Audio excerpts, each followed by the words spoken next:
He said they needed some tall guys in Hollywood, and at 6'3", Dad had a commanding presence. You think you're the head man around here? Bob arranged for the screen test, and he even loaned Dad his top hat. Despite never having had a formal acting class or lesson, Dad landed a contract with Paramount Pictures, and in his first year, 1935, he made an astounding 7 films. He learned on the set from the gifted Katharine Hepburn. Don't let's talk about me. Let's talk about you. What kind of man are you? And from his 2 favorite leading ladies, Claudia Colbert and Carole Lombard. Let's kiss the bride. By 1943, he was one of the highest-paid actors in Hollywood. Audiences adored him. They related to the directness, the honesty, and the truthfulness he projected on screen. Dad was the kind of fella you wanted to invite home for dinner. Oh, Daddy. Invite home for screen. Dad was the kind of fella you wanted to invite home for dinner. Oh, Daddy. Did you notice it said that he had done 7 films in 1935 in the beginning phases of his career? The reason why that I've chosen this particular actor is because he is also one of my favorites in how that he performs and brings out the trueness of the actor, of that in which what he's portraying. There's no doubt he is one of the best in regard to Hollywood. But the home front changed. After World War II, audiences demanded more realism. Movies took a darker turn, and the image of the affable Fred MacMurray seemed a bit out of place. But it was the brilliant Billy Wilder who cast Dad against typist Walter Neff, the fast-talking salesman in Double Indemnity. They'll hang you just as sure as 10 dimes will buy a dollar. I don't want you to hang, baby. Daddy was hesitant about taking the role, telling Wilder, "I'm a saxophone player, acting in light comedies. The role of Neff? That requires acting." Wilder persisted, and Dad played Walter Neff, one of his greatest screen performances, and the role changed his career. Yes, I killed him. I killed him for money. For a woman. And I didn't get the money, and I didn't get the woman. Double Indemnity proved my dad was capable of taking on a variety of roles. He continued to explore intense dramas, saddled up for westerns, but never strayed too far from his comedic roots. Well, Cousin Bobby, what? Very funny. Dad continued to grow as an actor, and in 1954 he delivered another signature performance as Tom Kiefer, the deceitful Navy lieutenant in the Caine Mutiny. Look at the scene with Jose Ferrer. Dad shows remarkable restraint. Here's to the real author of the Caine Mutiny. On the outside, he's stoic and physically very still. Here's to you, Mr. Kiefer. But look into his eyes. You can see he is crumbling emotionally on the inside. If you want to do anything about it, I'll be outside. It's fascinating to watch, and you can't take your eyes off him. Eventually, Dad would team up again with Billy Wilder as the philandering executive in the Oscar-winning film The Apartment. This was Dad at his naughtiest. You see a girl a couple of times a week just for laughs, and right away they think you're going to divorce your wife. No, I ask you, is that fair? No, sir, it's very unfair, especially to your wife. Yeah. Even though Dad did play some difficult characters in his films, they always had a few redeeming qualities, but not the character of Sheldrake. It was hard to feel any compassion for that character. Oh, I have a present for you. I didn't quite know what to get you. Besides, it's kind of awkward for me shopping, so here's $100. You go and buy yourself something. Because Dad portrayed Sheldrake so effortlessly, it was polarizing for his fans. After the film was released, I remember visiting Disneyland with my family. A woman approached Dad and asked, "Are you Fred MacMurray?" Dad took off his hat and replied, "Yes, ma'am, I am." Then she angrily hit Dad with her purse. She said, "I took my children to see The Apartment." "Mr. MacMurray, that was not a Disney film." Daddy quietly replied, "No, ma'am, it wasn't." I'll never forget what happened next. He turned to my mother, who also happened to be the beautiful actress June Haver, and said, "Junie, that's it. From that moment on, Dad never played another bad guy." I hereby swear to uphold and enforce the laws of this community of the United States of America, so help me God. I'm so lucky to have known a man like that in my lifetime. He was incandescent, gifted, a natural. He concentrated on bringing laughter into audiences' hearts. I'm so proud of him, proud of the films he left us, proud of what a wonderful father he was. I love you. I always have. And I'll always will. Shortly after my father died, I asked my mom why she had fallen in love with him. And she looked me square in the eye and without a blink replied, "He knew who he was. He was never in doubt of who he was." For Turner Classic Movies, I'm Kate McMurray. Today we live in such of a mixed up society to the point that children don't know if they're supposed to be boys. Little girls doesn't know if they're supposed to be transvestites. Today we live in such of a mixed up society to the point that we don't know if we should unify men and women's bathrooms together or keep them separate from each other. Today we live in such of a mixed up society.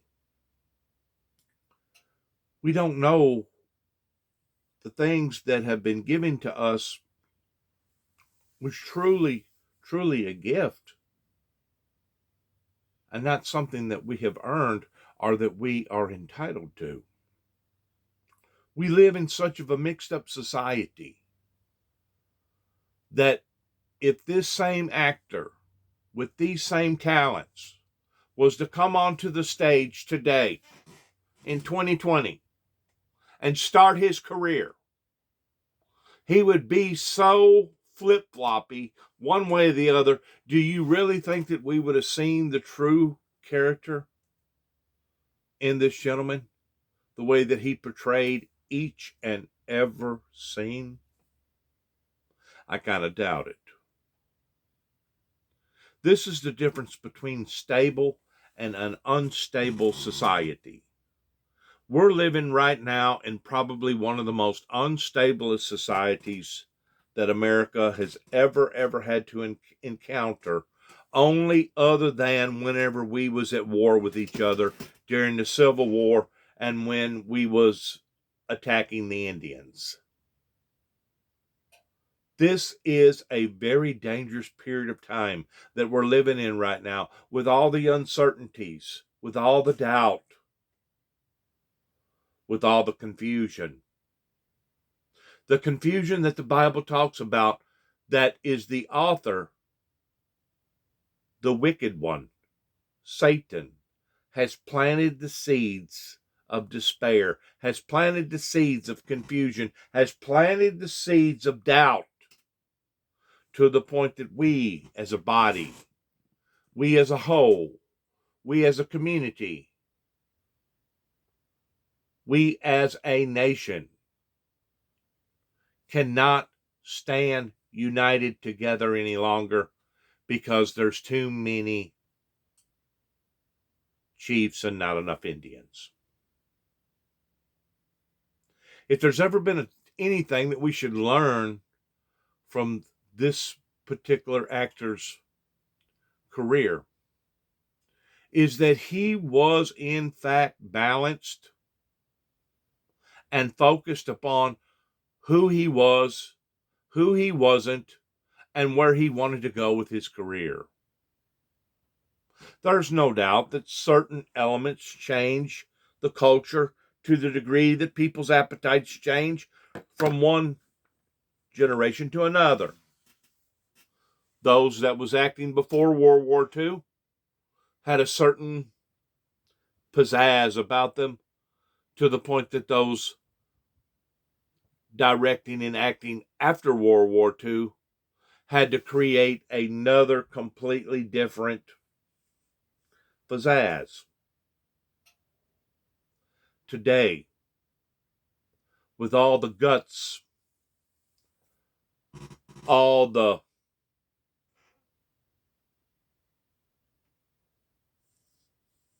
anger, all the doubt, all the bloodshed, all the violence.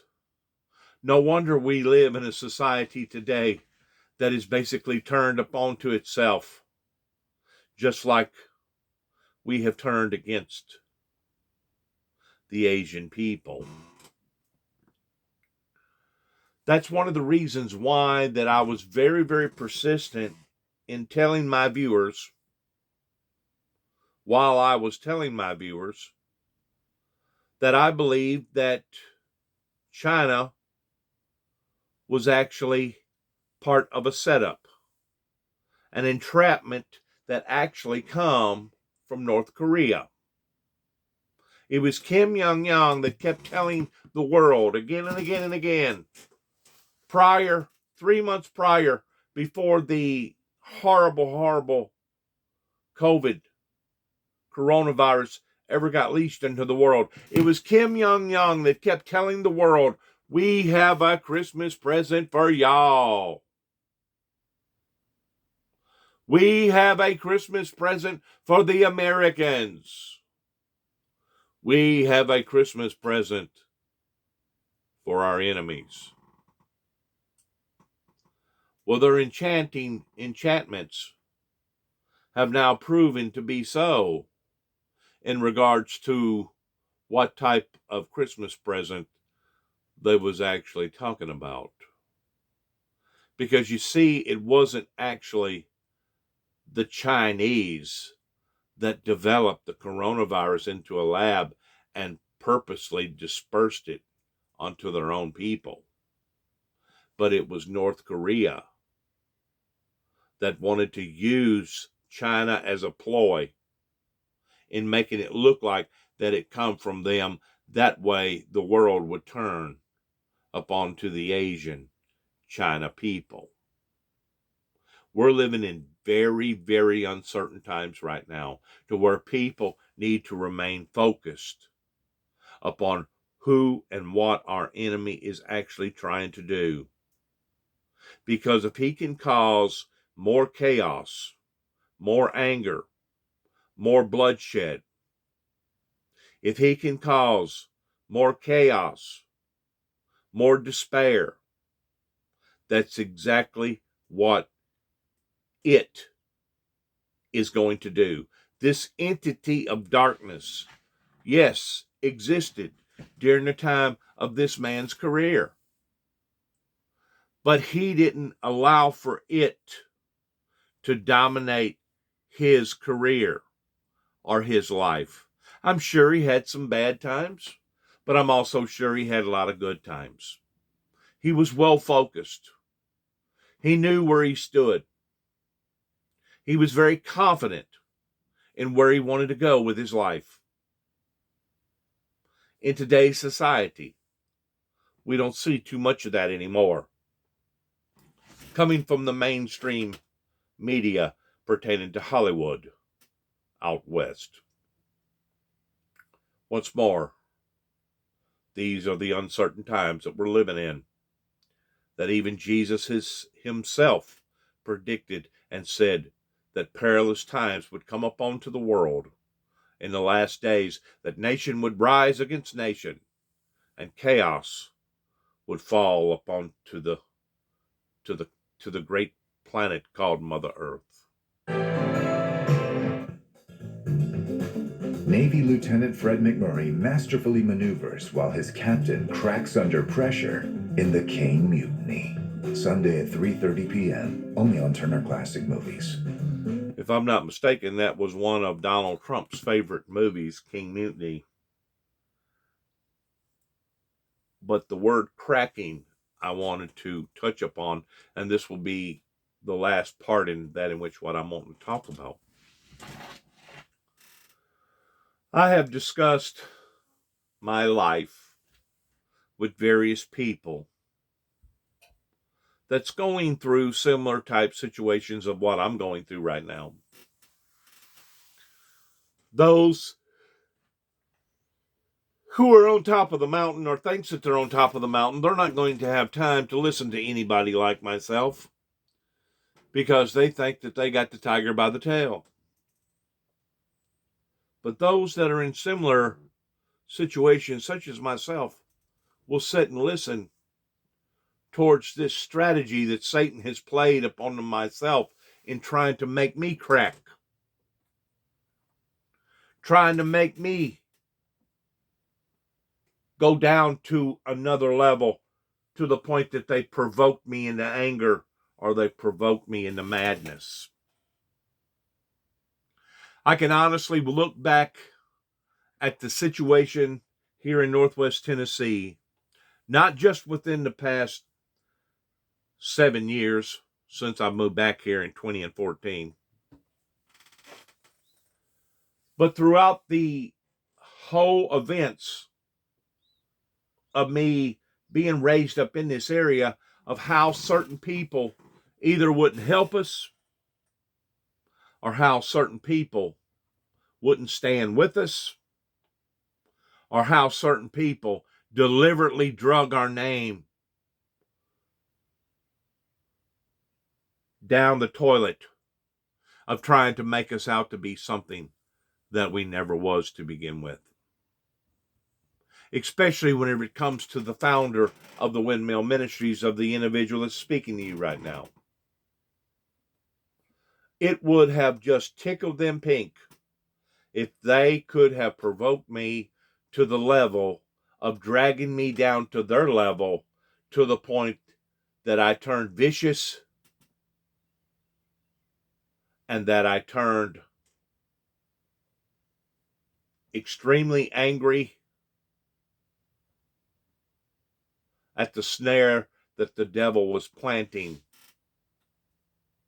in not only my life, but in front of David's life too as well, before he died in 2017. It would have tickled them pink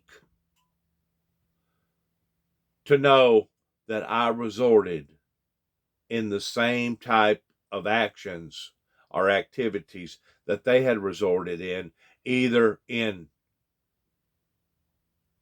drugs and hostility or total madness of following after Satan. The whole time while I was being falsely accused of being a Satan worshiper myself, knowing where I stood with God, knowing who I was with any and no uncertainty. That's what it takes to be a good leader. That's what it takes to bring stability into your life. And though the occurrences that happened may have affected me emotionally, they still haven't beaten me. They still haven't defeated me. They still haven't destroyed me. Beginning with upper levels of government, with Homeland Security, the Reagans, the Bushes administration, with the plague of a lying media at that time that did not tell the truth to the American people towards how that the nuclear armament of the disarmament ever took place to begin with, pertaining to the ending of the Cold War.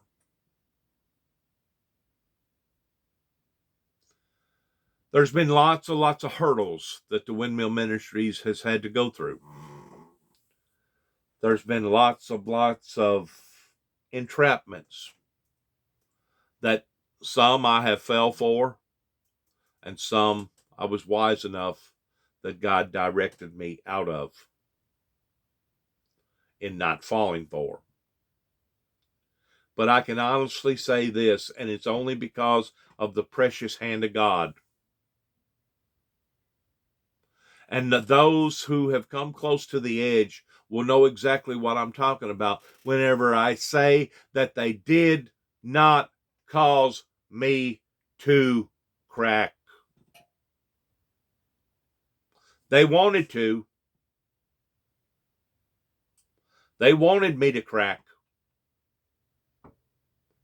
but I resisted that temptation. Fortunately, even at the expense of a peril towards bringing bad health to my own life, I resisted that entrapment. May God have mercy on all of us as we struggle, as we fight, as we understand who we are and what we are, as we go forward in not allowing for anything to hinder us, stop us, or in defeating us through the blood of the Lord Jesus Christ of Nazareth. Thanks again. Good luck to all of us, and shalom. And may God bless the righteousness of the saints who are striving towards a better tomorrow for each and every one of us. Thank you for listening. I felt like that this was something that needed to be said. God bless. God bless America, and shalom.